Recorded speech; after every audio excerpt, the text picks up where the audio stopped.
Hi everyone, this is Sarvi Charanya. இது south first Tamil. Congress திமுகவிடம் அதிகமான தொகுதிகள் ஆட்சியில பங்கு அப்படின்னு பேசி வரக்கூடிய நிலையில பீகாரோட சட்டமன்ற தேர்தல் முடிவு காங்கிரஸ்க்கு ஒரு பேரிடி.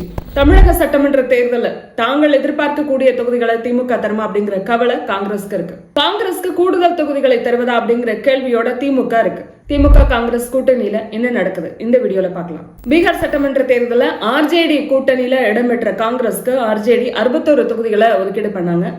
ஆனா 6 இடங்களை மட்டும்தான் காங்கிரஸ் கைப்பற்றினது. தேர்தல் முடிவு குறித்து காங்கிரஸ் தரப்புல என்ன சொல்லப்பட்டது அப்படின்னா, இது பீகார் மக்களுக்கும் தேர்தல் ஆணையத்திற்குமான போட்டி, இந்த முடிவுக்கு தேர்தல் ஆணையமே பொறுப்பு அப்படிங்கிற விமர்சனங்களை காங்கிரஸ் முன் வச்சது. ஆனா உண்மையிலேயே இவ்வளவு மோசமான தோல்வியை காங்கிரஸ் சந்தித்ததற்கு என்ன காரணம் அப்படிங்கிற பல விஷயங்களை களத்துல எழுப்புறாங்க.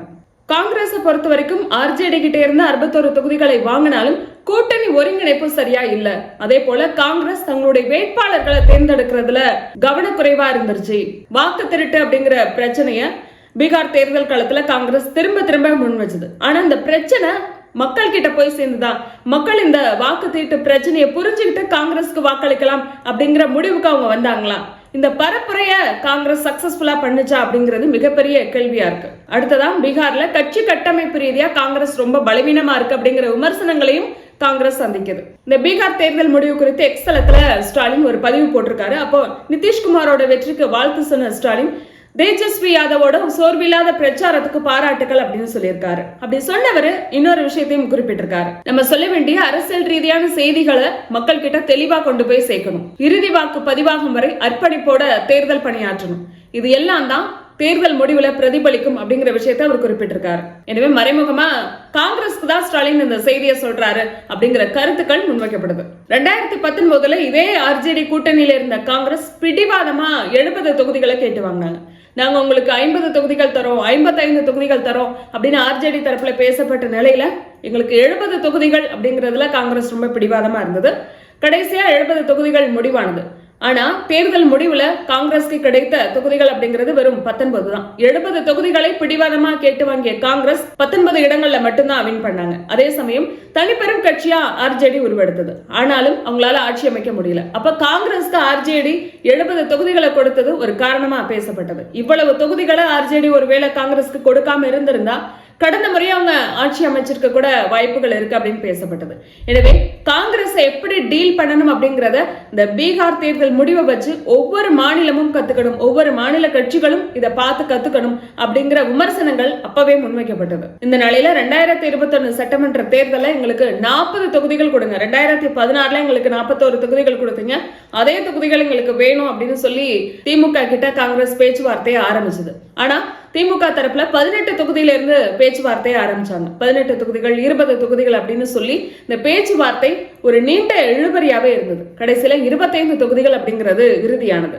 காங்கிரஸை பொறுத்த வரைக்கும் நம்ம தனியா போட்டியிடலாமா அல்லது 3வது அணி அமைக்கலாமா, கமலோட சேர்ந்து போட்டியிடலாமா அப்படிங்கிற ஆலோசனை எல்லாம் மேற்கொள்ளப்பட்டது. இருந்தாலும் டெல்லி மேலிடம் அதுக்கு ஒத்துழைப்பு தராதனால திமுகவோட தான் நம்ம கூட்டணி அமைக்கணும் அப்படிங்கறதுல டெல்லி மேலிடம் உறுதியா இருந்ததுனால திமுக கொடுத்த அந்த 25 தொகுதிகள் அப்படிங்கிறது முடிவு பண்ணி காங்கிரஸ் அந்த 25 தொகுதியிலையும் களம் கண்டாங்க.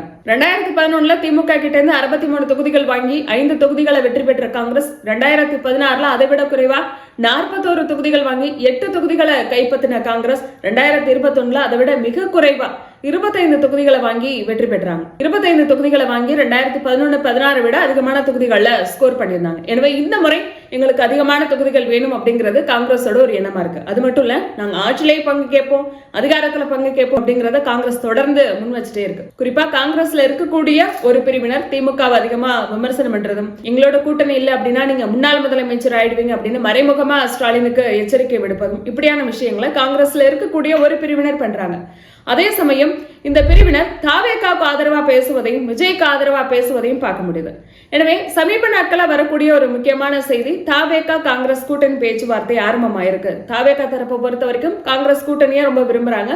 அதனால எங்க கூட்டணிக்கு நீங்க வந்தீங்கன்னா நாங்க 60 தொகுதிகளுக்கு அதிகமா தரோம், ஆட்சியில பங்கு தரோம், அதிகாரத்துல பங்கு தரோம், இப்படியான பேச்சுவார்த்தை தாவேகா காங்கிரஸ்ல இருக்கக்கூடிய முக்கிய நிர்வாகிகள் மூலமா இந்த பேச்சுவார்த்தை ஆரம்பமாயிருக்கு அப்படிங்கிற செய்திகளும் சமீப நாட்களா வந்துகிட்டே இருக்கு.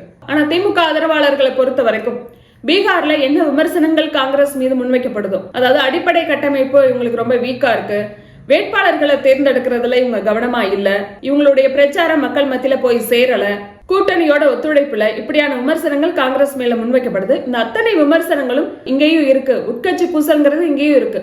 சட்டமன்ற தேர்தல், நாடாளுமன்ற தேர்தல் வரும்போது காங்கிரஸ் தரப்புல இருந்து வேட்பாளர்களை அறிவிக்கிறதுல தாமதம் ஏற்படுது. ஒரு சில தொகுதிகளுக்கு ரொம்ப தாமதமா தான் வேட்பாளர்களை அறிவிக்கிறாங்க. இப்படியான விஷயங்கள் இங்கேயும் இருக்கு, தமிழ்நாட்டிலையும் இருக்கு. அதே போல பூத் நிலை அமைப்புகள்ல காங்கிரஸ் ரொம்ப வீக்கா இருக்கு. பீகார்ல எப்படி வீக்கா இருக்கு அப்படின்னு சொல்றாங்களோ அதே போல தமிழ்நாட்டிலையும் இவங்க வீக்கா தான் இருக்காங்க. சொல்லப்போனா பாஜகவுக்கு பூத் நிலை அமைப்புகள்ல இங்க இருக்கக்கூடிய பலம் கூட காங்கிரஸ்க்கு இருக்கா, காங்கிரஸ் அப்படியான வேலைகளை செய்தா அப்படிங்கிற கேள்வியை எழுப்புறாங்க.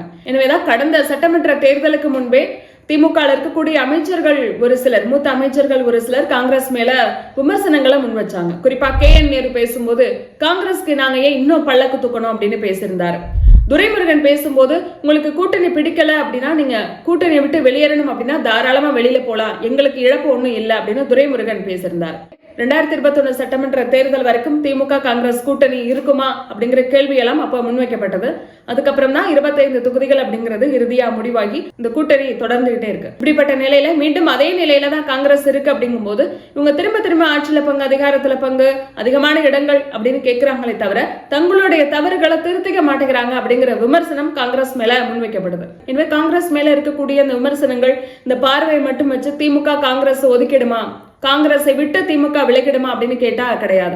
ஏன்னா காங்கிரஸோட வாக்கு வங்கி நிச்சயம் திமுகவுக்கு தேவைப்படும். ஏன்னா இங்க ஒரு சில தொகுதிகள்ல காங்கிரஸோட வாக்கு வங்கி இல்லை அப்படின்னா திமுக வெற்றி வாய்ப்பு அப்படிங்கிறதே ஒரு சில தொகுதிகள்ல கேள்விக்குறியாகும். அதே சமயம் திமுக கூட்டணியில காங்கிரஸ் இல்ல அப்படின்னா காங்கிரஸோட நிலைமை இங்க 0 தான். ஆனா காங்கிரஸ்ல இருக்கக்கூடிய ஒரு பிரிவினர் முதல் விஷயத்தை தான் எடுத்துக்கிறாங்க. அதாவது நாங்க உங்களோட கூட்டணியில இல்ல அப்படின்னா உங்களுக்கு ஒரு சில தொகுதிகள் உங்க கையை விட்டு போகும் அப்படிங்கிற அந்த ஒரு விஷயத்தை மட்டும் ஏற்றுக்கொள்ளக்கூடியவர்கள் தாவேக்காவோட நம்ம போலாம், அவங்களோட கூட்டணி பேச்சுவார்த்தை நடத்தலாம் அப்படிங்கிறத மறைமுகமா சொல்ல ஆரம்பிக்கிறாங்க. எங்களுக்கு இன்னொரு ஆப்ஷனும் இருக்கு அப்படிங்கிறத திமுக தலைமையிட்ட சொல்றாங்க. தாவேக்காவோட கூட்டணி போகலாம் அப்படிங்கிறத காங்கிரஸ்ல இருக்கக்கூடிய ஒரு பிரிவு டெல்லி வரைக்கும் போய் ட்ரை பண்ணாலும் ராகுல் காந்திக்கு அவ்வளவா விருப்பம் இல்லை. வரக்கூடிய நாடாளுமன்ற தேர்தல் வரைக்கும் திமுக கூட்டணியில நம்ம இடம் பெறலாம் அப்படிங்கறதான் ராகுல் காந்தியோட விருப்பம். தமிழ்நாட்டை பொறுத்த வரைக்கும் தாவேக்காவை நம்பி தாவேக்காவோட வாக்கு வங்கி என்ன அப்படிங்கிறது தெரியாம அவங்களோட கூட்டணி போறது பெரிய ரிஸ்க் அப்படிங்கறதா ராகுல் காந்தியோட ஒரு எண்ணமா இருக்கு.